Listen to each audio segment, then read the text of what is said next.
بسم اللہ الرحمن الرحیم۔ السلام علیکم، میرا سوال ہے کہ کیا شریعت میں گھر جمائی کی اجازت ہے؟ بھائی نے ایک اچھا سوال کیا، کیا شریعت میں گھر جمائی کی اجازت ہے؟ بلکہ میں اس سوال کو ایسا دہراؤں گا کہ ایک صاحب مجھ سے ایک بار کہنے لگے کہ شریعت میں گھر جمائی کی اجازت ہے، اس لیے کہ موسیٰ علیہ السلام گھر جمائی تھے۔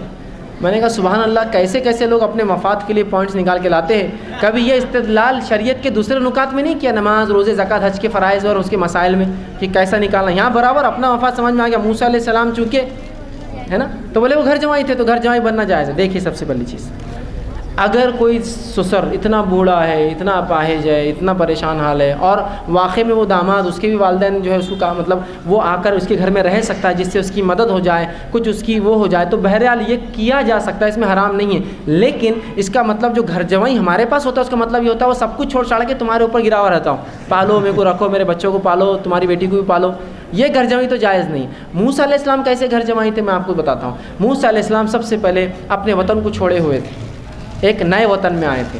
آپ مصر کو چھوڑ کے مدین آئے تھے۔ نہ صرف یہ شہر کا فرق تھا بلکہ ملک اور تہذیب کا فرق تھا۔ مدین میں عرب تھے اور ظاہر سے موسیٰ علیہ السلام خپتی جو ہے علاقے میں رہے، گوئی نسلاً جو ہے یہ بھی جو ہے ابراہیم علیہ السلام کے نسل تھے، لیکن بہرحال خپتیوں میں رہے، پرورش وہاں پائی، پورا ماحول وہاں کا تھا، حتیٰ کہ عبرانی زبان بھی نہیں جانتے تھے، خپتی زبان آتی تھی ان کی، فرعون کے پاس پلے تھے نا۔ تو نہ صرف سماج کا فرق تھا، زبان کا فرق تھا، علاقے کا فرق تھا، پورا ملک کا فرق تھا، تہذیب کا فرق تھا۔ اب جب موسیٰ علیہ السلام وہاں آئے تو یہ واقعہ بڑا پیارا ہے، بہرحال تھوڑی تفصیلات رکھتے ہوئے آگے چلتا ہوں۔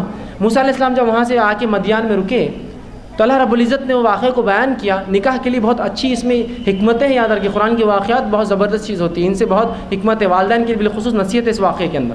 موسیٰ علیہ السلام جب آئے تو واقعے میں آتا ہے کہ جو ہے کچھ لوگ تھے جو بعد میں آئے اپنی بکریوں کو لے کر، اور انہوں نے پہلے پانی پلایا، حالانکہ کچھ عورتیں کھڑی تھیں جن کی بکریاں پہلے آئی لیکن بعد میں پانی پیا۔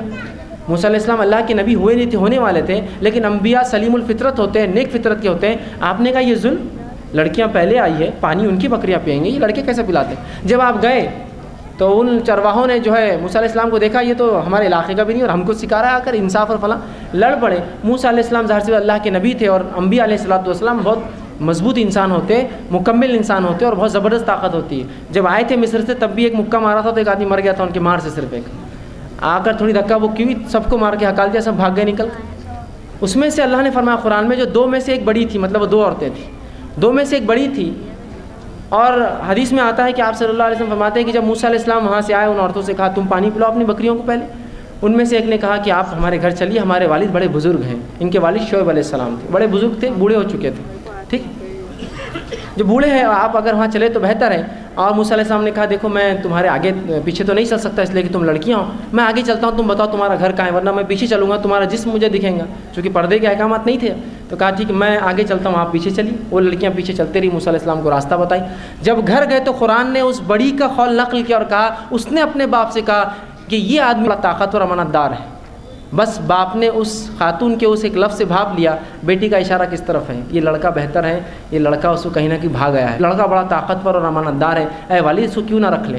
تب ان کے والد نے کہا کہ تم جو ہے چاہو تو میرے پاس یہاں رہو، میری بکریاں چراؤ، اس لیے کہ میں بوڑھا ہو چکا ہوں، اور اس کے ساتھ رہو، اور چاہو تو پھر میری لڑکیوں میں سے کسی ایک سے نکاح بھی کر لو۔ تو یہاں یہ پتہ چلا اس واقعے سے کہ نوجوان لڑکے لڑکیاں اگر کوئی اشارہ کرتے ہیں تو والدین اشارے کو نظر انداز نہ کریں، بلکہ کہیں نہ کہیں سنجیدگی سے لے کے غلط ہے تو اس کو بتا دے، صحیح ہے تو اس میں آگے پہل کر سکتے ہیں۔ کہ تو اس لڑکی کا اشارہ تھا خالی، کہ مرد بڑا طاقتور اور امانت دار ہے، باپ نے بھاپ دیا اس بات کو۔ ظاہر سی بات ہے وہ بھی اللہ کے نبی تھے، معمولی انسان تھوڑی تھے، بھاپ گئے فوراً لڑکی کی اس بات کو اور کہہ دیا موسیٰ علیہ السلام نکاح کیا، لیکن نکاح کرنے سے پہلے کہا میں اپنی لڑکی کا نکاح تمہارے ساتھ کروں گا اس شرط پہ کہ 8 سال میری بکریاں چرانا پڑیں گی تم کو۔ اب یہ گھر جمائی ہوا کیا؟